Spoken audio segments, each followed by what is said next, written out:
Hello, I'm Chris Beale and this is Open Books, Norfolk's foremost forum for lovers of literature. Why Open Books? Well, firstly because our focus is be that most inviting of sites, open books. We also hope our guests will speak candidly and be, if you will, open books.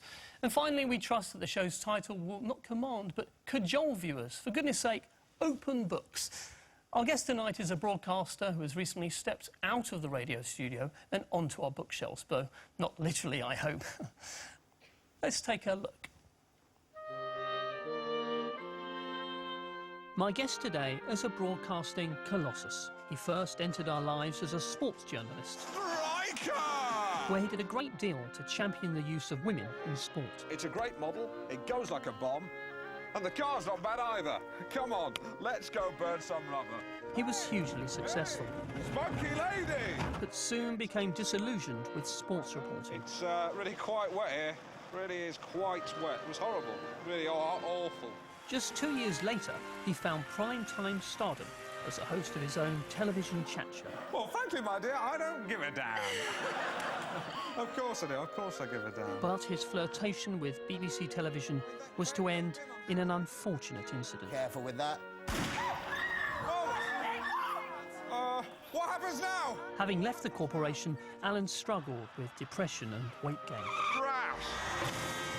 Bang! Wallop! What a video. But then a rebirth. Keep your clubs away from us young. It's Seal. He reimagined himself as a local DJ on North Norfolk Digital, Bang! Pepper. where he's become a candid and comforting presence. I try to maintain a healthy anus. Far from being depressed, he says he is genuinely happier than he has ever been before and has re-emerged into the public eye. Hello, I'm Alan Partridge. This time via the written word, with the publication of his memoir, I, Partridge. We need to talk about Alan. You should ask if people want ice. Ladies and gentlemen, please welcome Mr. Alan Partridge.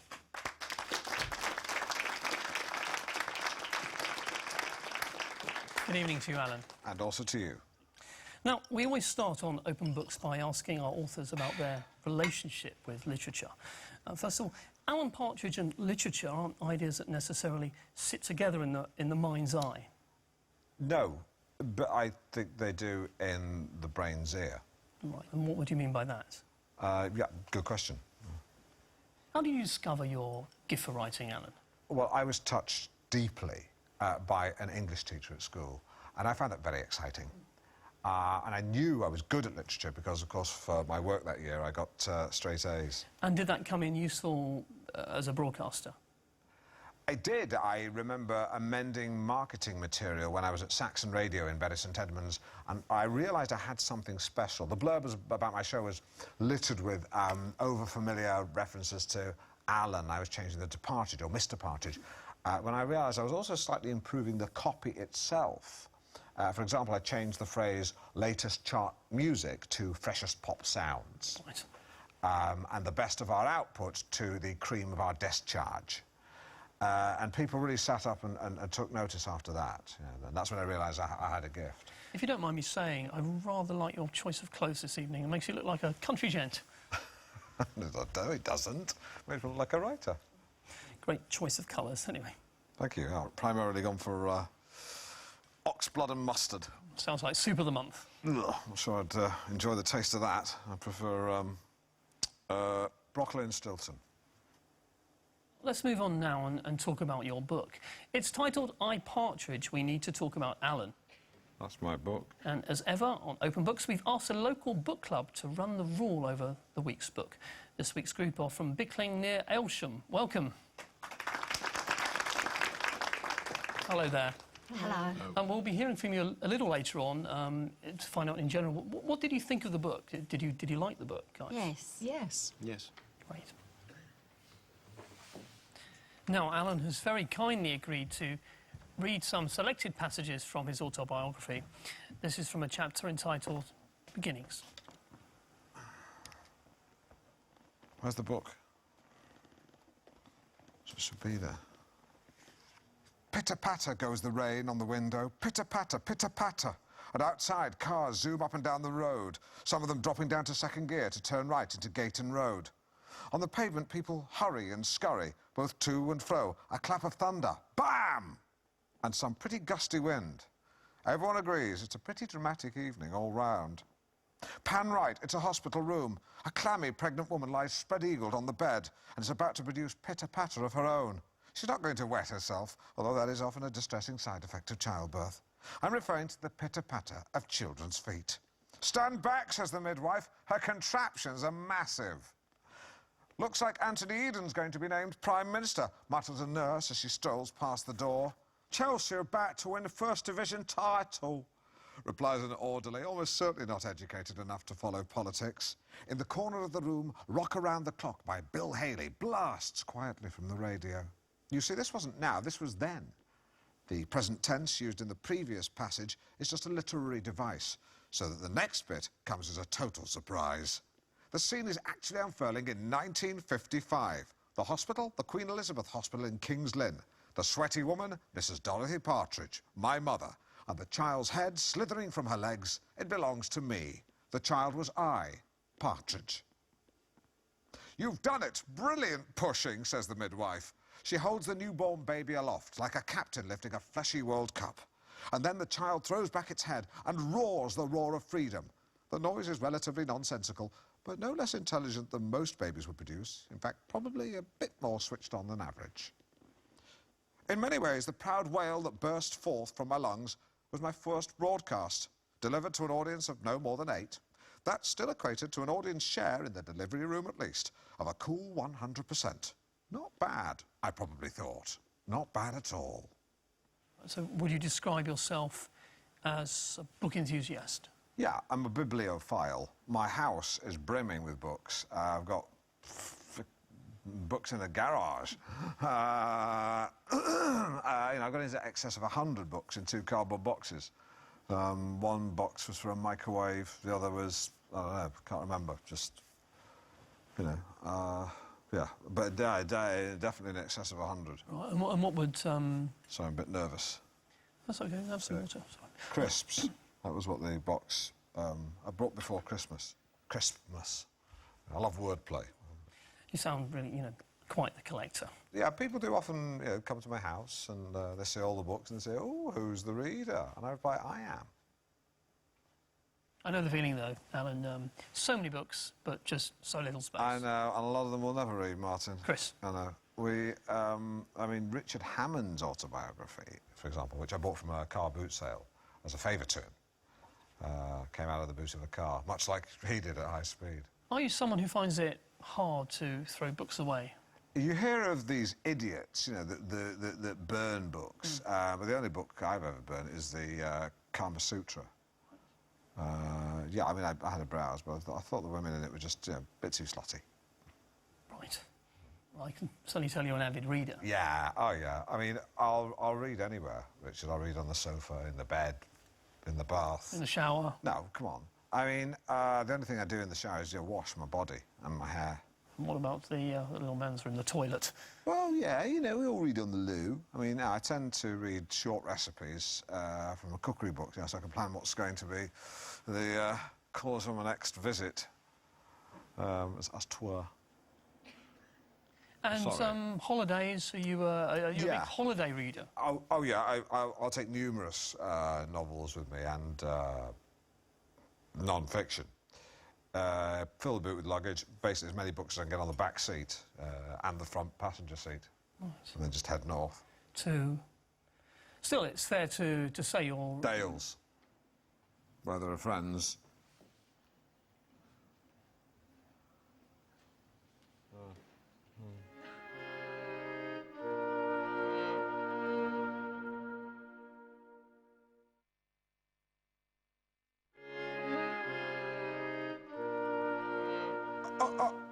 Open it, stuttered my mother nervously. Yes, open it, said Dad, frightened. Cool it, cat, I breezed. This was the 70s. In my hand was a golden envelope containing the most important pieces of paper I'd ever clutched. My A-level results. What does it say? My parents whispered in absolute unison. I opened it as gingerly as a rookie bomb disposal operative would open a fat letter bomb in a creche. In a funny sort of way, the contents were just as explosive as powder-coated acetone peroxide. They spelt the difference between me attending tertiary education and being consigned to a heap marked "Don't have A-levels." And that was a mound of slag I did not want to be on. Like the bomb disposal man mentioned above, I swallowed hard and began to remove the letter within the lope. A single bead of sweat sprinted down my face, skirting around my temple and pausing at the jaw before throwing itself to its death. "Bad news," I muttered. "Your son has failed." At failing his exams! They were confused momentarily by the clever double negative, so I added, "I passed!" The "it's bad news, ha-ha, no, actually it's good news" technique is one I've always enjoyed. It was really mastered by David Coleman in A Question of Sport when he'd tonally suggest Bill Beaumont had got an answer wrong, only to reveal at the end of the sentence that he'd got it right. My parents were elated. My mum patted me and Dad joined in one of the first high fives that Norwich has ever seen. "I passed!" I kept saying. "I passed them both!" The exact grading isn't important. Suffice to say, I was the proud owner of 2 shiny A-levels, and nobody could take them away from me. Would you say you've come to books quite late in your life, Alan? No, that's wrong. I've been reading avidly since the age of a half.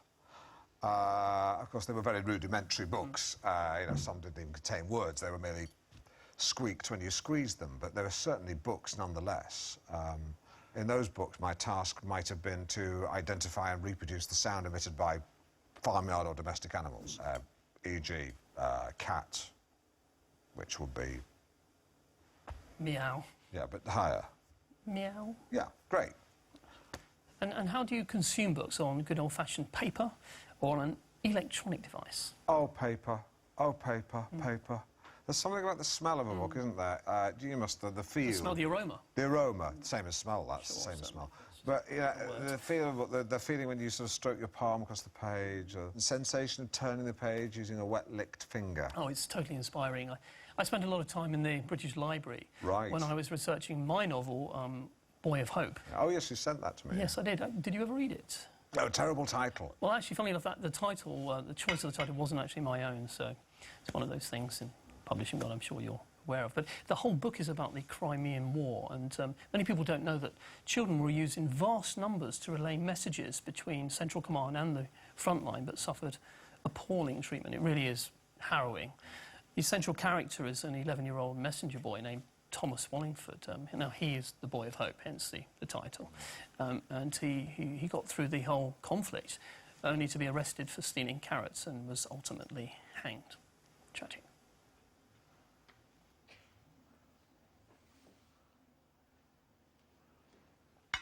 I think the best thing about old books is the smell.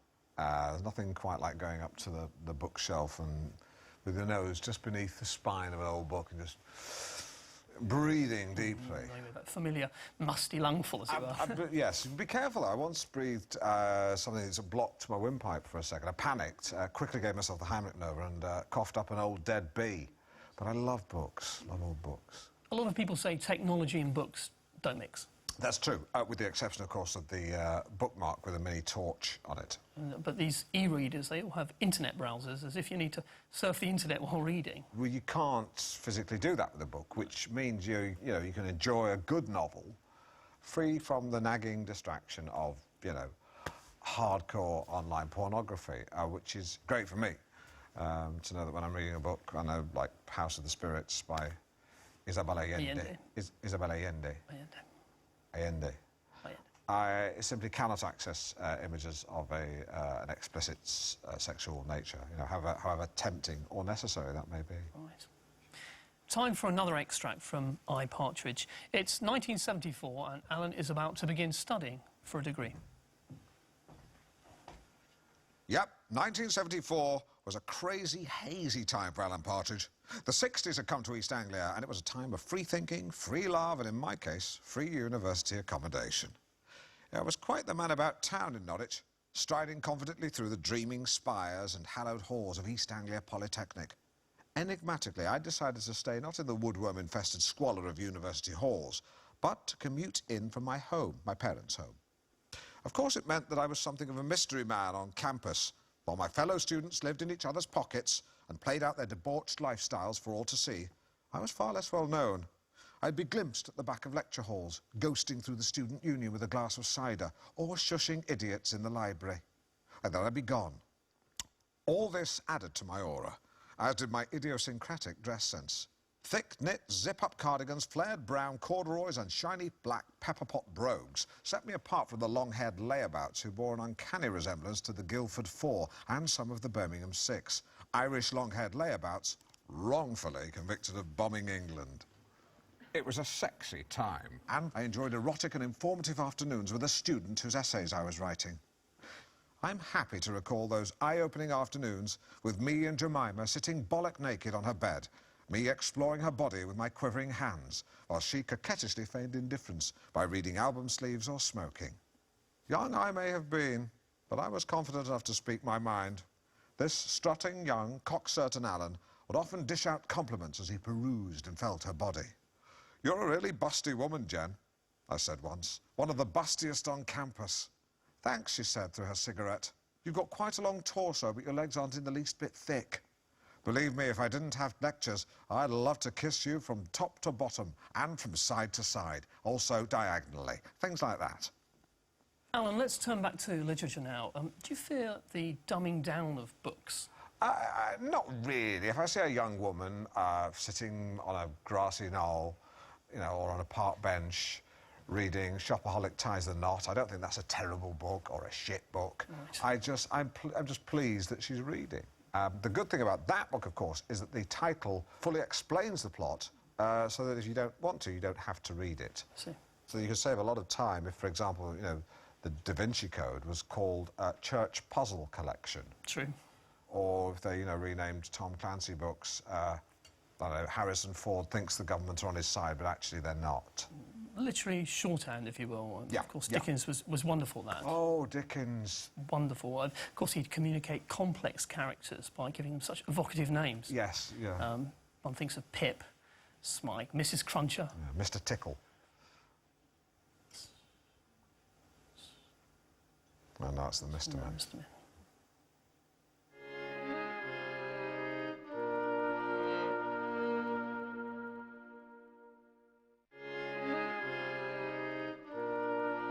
Now, Alan, this isn't your first book. You've previously published another book, Bouncing Back, which was pulped? Correct. Yeah, I mean, you'll know about that. No, well, my book, Boy of Hope, was withdrawn, actually. Right. So.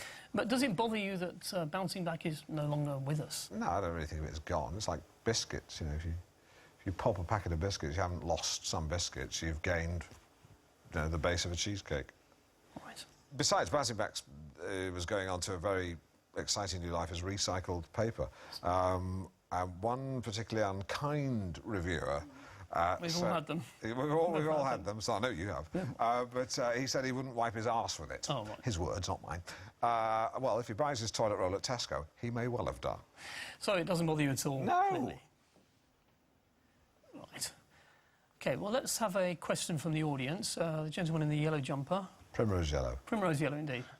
I want to know what you think of the book, and if you were a critic, how would you rate it? That is a very good question. Alan, are you going to answer that? Ooh, a tricky one. Yeah. Probably say Partridge left me astonished, elated and humbled. His is a faultless piece of work, one which hunts down and dismembers the real book before brilliantly reinventing the autobiography genre for the Skype generation.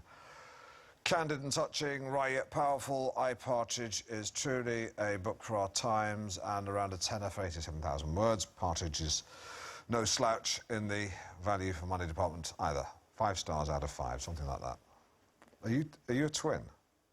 Yes. Right, with that man. Yeah. Why aren't you sitting with him? We came separately. Okay. Just quite distracting. It's far apart. That's all. If your parents were still around, Alan, what would they make of the book? Well, books were always very important to my mother as a child. She used to read me bedtime stories. I mean, when I was a child, not her. Sure. I wasn't born. No, she would read to me for about half an hour every night hitting the stopwatch. That must have been really wonderful for you, very soothing. Well, she tried her best, but she struggled with the characters' voices. I don't know why. I don't think it was because she was thick. What did she used to read to you, for example?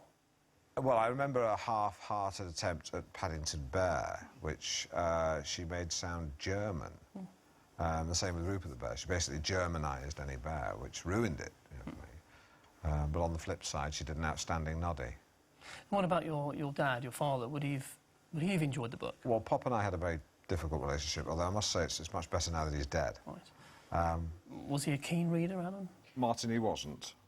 It's Chris. The only book I ever saw him read was the history of the decline and fall of the Roman Empire. By Edward Gibbon, a seminal work. Yeah, except when I picked it up one day, I found that there was a different book under the dust jacket. And what was that? It was The Secret Seven by Blyton. But it was one of the few things that was redeeming about my father. In many ways, he could be a very cruel, messed up guy. But I love the fact that he had this, you know, secret love of looking at books about children. You're not afraid to settle old scores in the book, Alan. You noticed. I did indeed. He said, twirling his moustache. It's actually more distracting that they're now together. Yeah, together. Weirdly, bizarrely. Yeah, no, I was tempted to call the book Knee-Jerk, but I thought it sounded like a Geordie saying, not a joke. You know, knee-jerk. Right. There's knee-jerks, you know, but there are jokes in the book, you know, at other people's expense. Was it hard to get the book through the legal team? Were there any things that you had to take out? Yeah, some things. Martin Bashir's addiction, the incredible sweat problems faced by there's a whole Toxvig saga, Van's addiction to fascism, and the time Alistair Stewart found two chicks with dicks. Right. And how did the people you mentioned react? Well, not everyone responded. There's a big chunk on Sally Gunnell. I didn't hear anything from her, but then I never do. You know. Yeah, I'm beginning to think she's changed her number. Then again, when I do call her up from a payphone, she does pick up briefly. Yes. And anyone else in particular? Eamon Holmes sent me a JPEG of a mutilated squirrel. I saw that too, actually. Yeah. But your Big Ames he's in a bad place. Yeah, he is. And your ex-wife, Carol, what did she think of the whole story? I actually think the book gives a fair portrayal of our time together, not least the beautiful moment up Hell Valley when we conceived one of our children against a big rock. Time for another extract from Partridge. Alan explores the breakdown of his marriage. Truth be told, I knew it was probably curtains for being Carol in 1989, when I asked her to act more demurely at a Radio Norwich summer roadshow, and she responded by downing her glass of wine and getting another one. You don't piss about with a guy's career like that.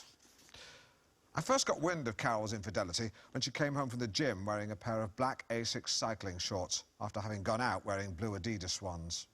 Also, the Asics pair were for men. Suddenly, things that had seemed innocent, the snazzy new hairdo, the packet of condoms in her glove box, reported sightings of her in nightclubs with a man, started to collect in my craw. What was she up to? I began to keep a diary. 30th of August, 1995.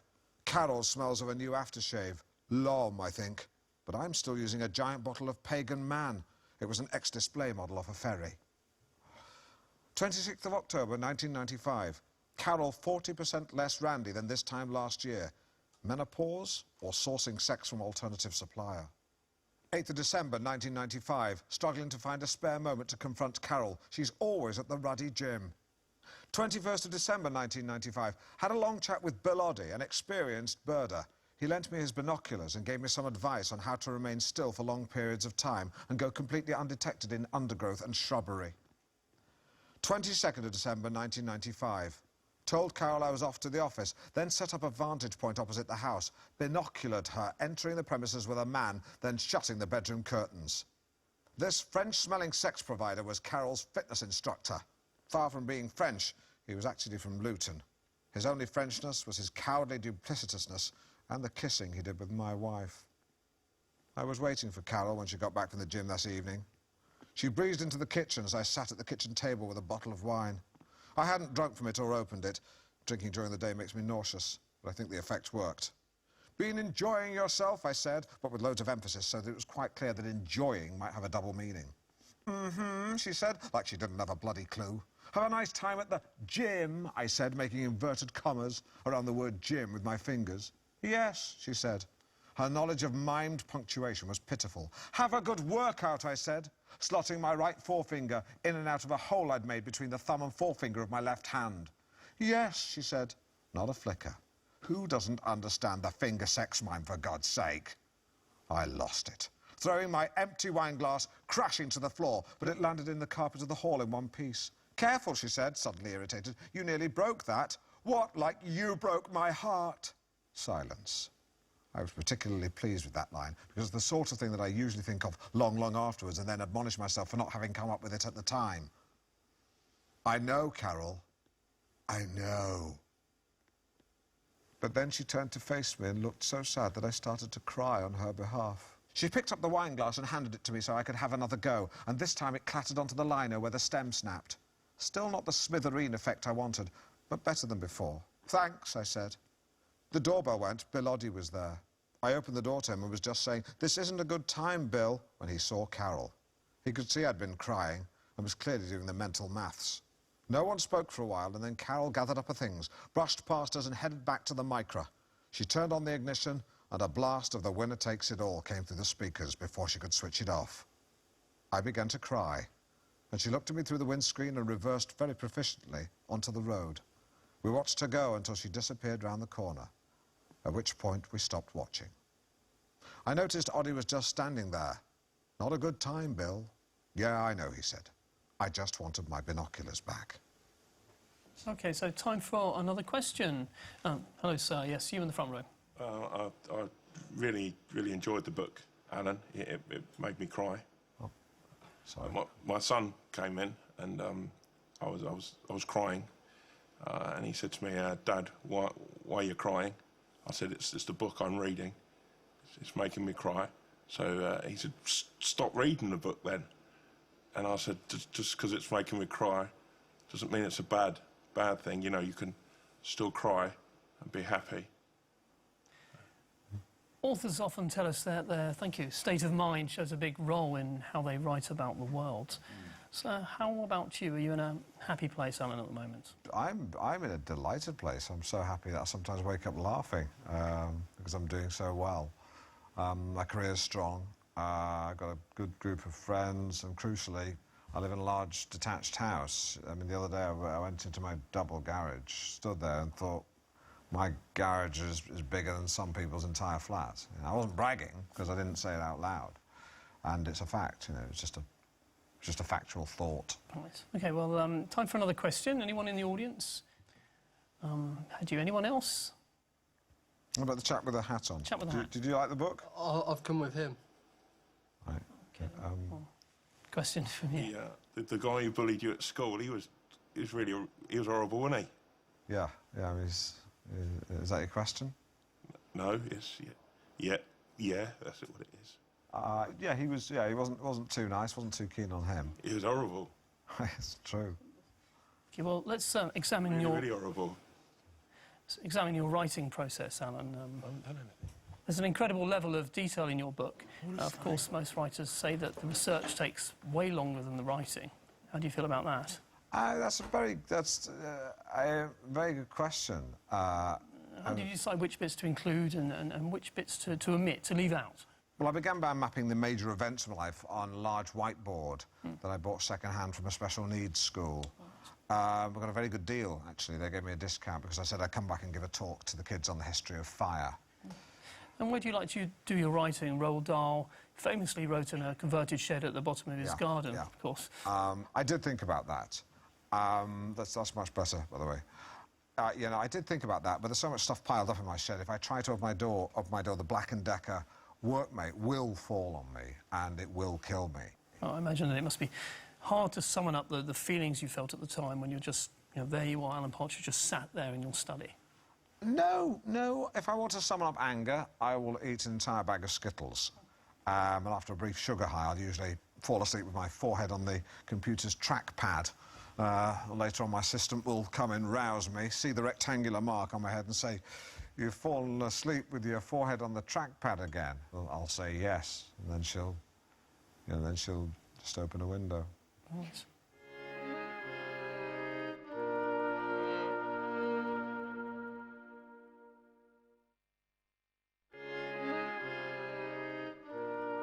And how many words would you write a day? Generally, I aim for 1,500 words a day, although I count long words as 2. Oh, Frederick Forsyth does the same. Yes, that's right. Well, that's why he calls himself Frederick instead of Fred, because straight away that's 2 words instead of 1. And would you write for long stretches? How did it all work for you? I try to take a break every couple of hours. It's good to get the blood pumping. So I might do press-ups, shadow boxing, sometimes shadow judo, or if you like, shad-do. Well, that's the same as shadow. Anyway, I love wordplay. Do you make sure you eat regularly? When I was writing Boy of Hope, I used to eat carrots. Right, like the boy who was hanged? Yes. Is that where you got the idea from? No, that was historical facts from the British Library, etc. You didn't make it up? No, not at all.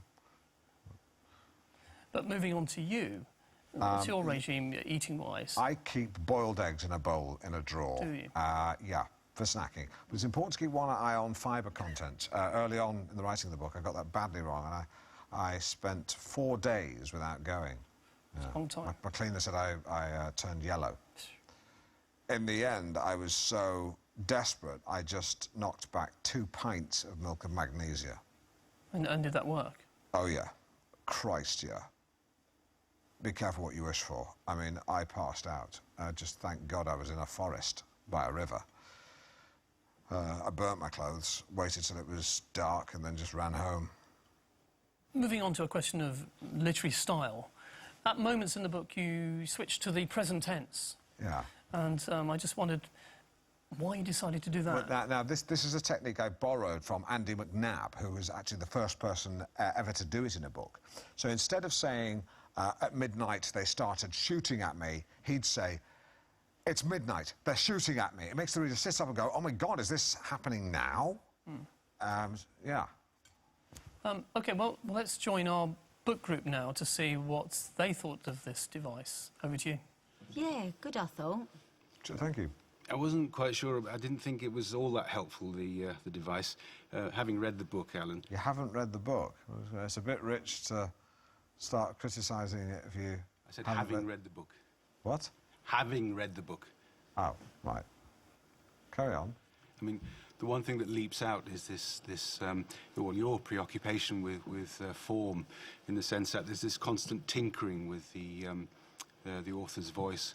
It sort of lurches between styles of, tone and sentimentality, and it's almost schizophrenic, if you like. Schizophrenic, right. I've been called, I mean, what, like someone who dresses up as the mum and stabs people in the bathroom? No, schizophrenic in the sense that there's... I don't want to stab anyone to death. Yeah, well, I'd quite like to stab you to death. Sorry, I take that back. Well, I think what he's asking, Alan, is have you put on an antic disposition? Is there a method to your madness? To be or not to be at the same play. Yeah, you two should get together. You sound like Rosencrantz and Goldenstein, a couple of Danish Jews. So I take that back. Well, you seem to pour a lot of yourself into the book. Would you say you're an emotional person? Sure. I can cry for all sorts of reasons. Sadness, onions, racism, not blinking, mainly sadness and onions. OK, let's have a question. Yes, you. Please, the lady over there. Who would you like to play you in a film? Can't pretend I haven't thought about this. Damian Lewis, the ginger actor, or Jactor. I love wordplay. Dye his hair, make him slightly less smug. That's me 10 years ago. Thank you. Next question, please. Yes, please. So how did you celebrate when the book came out? 10-pin bowling. Next question. Yes, sir. The title, I, Partridge, has been called needlessly grandiose. Thank you very much. The lady, second row from the back, yes. Are you planning on writing any more books? I am planning on penning a novel about the Titanic, which I'm hoping will be ready for the 110th anniversary of the disaster. It does feel like a story that's quite well worn. Mine asks, what if? What if the ship hadn't crashed? In my version, someone's gone back in time and insisted that the boat be built with a double hull. So even if the iceberg penetrates the outer hull, the boat will still be afloat. But a double hull also means the cost of the boat would go up. What would that mean? Higher ticket prices. Therefore, fewer passengers and, of course, fewer fatalities. But surely if it has a double hull, there'd be no fatalities anyway. They get to New York in record time, but the captain is arrested for breaking the speed limit. And in court, the captain says, I know I was breaking the speed limit, but what if I'd gone slower and hit, say, an iceberg? Right. And he tells the authorities that he had a nightmare in Southampton. Which is where the boat left from. I know. About the boat sinking. And that is what we know to have actually happened. But to him, it's a dream. It's rewriting history. It's about how we should take a more Epicurean approach to life. Yes, and it's also about the UK government's attack on motorists through the willy-nilly use of speed cameras. So it's both Epicurean and anti-speed camera. Yes. Now, in our next extract from My Partridge, Alan realises that fame has a dark side. Stood on my glasses. This is an account of a real fight I had with a mad fan. Maxwell twists my arm and fixes me in a headlock. Clever. He knows that one wrong move from me and my head will be ripped clean off. I have to act fast. Quick as a flash, I elbow him in the nuts, nodding as I hear the satisfying thud of bone on gland. I've turned his testicles into a couple of bollock pancakes, and it feels good. Would you like lemon juice with them, sir? I roar inside my head. No, Maxwell, Alan Partridge isn't ready to die. Not just yet. Despite the fact that my wife has left me and my kids rarely take my calls, I have a wife and kids to live for. At this point, he's still doubled up. I charge over and bang, bang, headbutt him twice in the back. He screeches like an alley cat. Looks like I've got the kidneys then, I roar, still inside my head. I quickly consider my next attack. Time for a bunch of fives, methinks. Looking around, I see Maxwell catching his breath. Then, like an animal rearing up on its hind legs, all like a human being standing up, he stands up. I send a command to my brain. Instantly, the fingers of my right hand start to curl inwards. Within seconds, a fist has been formed. I launch it directly at my assailant's eye. Delivery for Mr. Maxwell, I roar, this time remembering to say it out loud. Really, what is it? His furrowed brow seems to ask. A knuckle sandwich, my fist replies. Somehow recovering from the force of the blow, Maxwell picks up a chair and swings it at my brain. I duck, thwarting him with the sheer speed of my knee bend. Now on my haunches, I have an idea. Tucked my head into my chest, I launch into a ferocious forward roll. It skittles the insane superfan in the blink of an eye. For several minutes, we thrash around on the floor like Tarzan and that crocodile. I'm Tarzan, he's the croc. If I'm honest, the rolling around does little to advance the fight and causes neither of us any injuries. We get back to our feet. Maxwell now has me by the throat. We both know we're entering the end game. He seems to think he's got me. I can see it on his ugly mug, but he's not counted on one thing. Pow! I floor him with a classic one-inch punch. Textbook stuff, a real gut-buster. With Maxwell fighting for air, I see my chance and make haste for the exit. Before I can catch my car, he's giving chase. In his hand, some sort of weapon. I don't get a chance to look properly, but my hunch is that it's either a gun or the brush from a dustpan and brush. By now, Maxwell is almost upon us. I swivel on my heels and begin to sprint, leaping over a 6-foot stile like it isn't there. I just managed to stagger to a public phone box. I call my assistant and tell her to A, collect my car, and B, deal with Maxwell personally. Hanging up, I slump against the side of the phone box and slide into a heap on the floor. The calling cards of 100 local whores raining down me, on top of me like big drops of prostitute rain. I begin to weep. I have cheated death. I am free. One of the people you acknowledge at the start of the book is Prince Charles. Why was that? Well, HRH is always someone I've felt great affinity with. I fully support his views on architecture, whatever they may be. And I love his Duchy Originals vanilla ice cream. At first, I thought it was too sweet, but I was wrong. It's not too sweet. Of course it's not too sweet. Why would he do that? A lot of recent autobiographies contain explicit portrayals of sexual encounters. Yours less so. What I wanted to know, Anna, is are you averse to writing about sexuality and sensuality? I'm not preoccupied with sexuality and sensuality, nor do I shy away from sexuality and sensuality. So, do you explore sexuality and sensuality? So certain passages broach sexuality and sensuality, yes, with women, and that's all it is with. Oh, you say that, but apart from the episode with Glenn Pond, Well, how's that to do with sexuality and sensuality? well, you spent the night with him. That wasn't sexual. Was it sensual?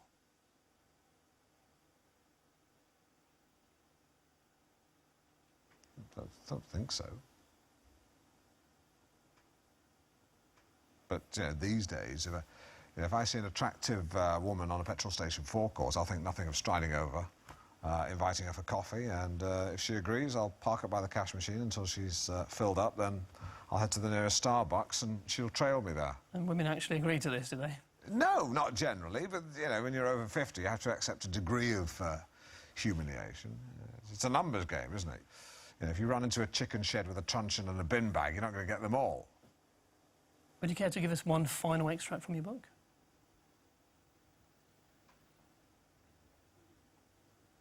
Alan Partridge, thank you very much indeed. And I'm afraid it's time to close Open Books for another week. Join us next week when our guest will be agricultural historian Andrew Beeston. And there'll be another exciting opportunity for you to win £50 of book tokens in our 10-second review competition. Last week's prize was won by Giles Fisher in Holt for his review of 50 Shades of Grey. He wrote, "As addictive as drugs, this is a novel which will obsess you, possess you, distress you and undress you. An unworldly treat." I've been Chris Beale. Good night.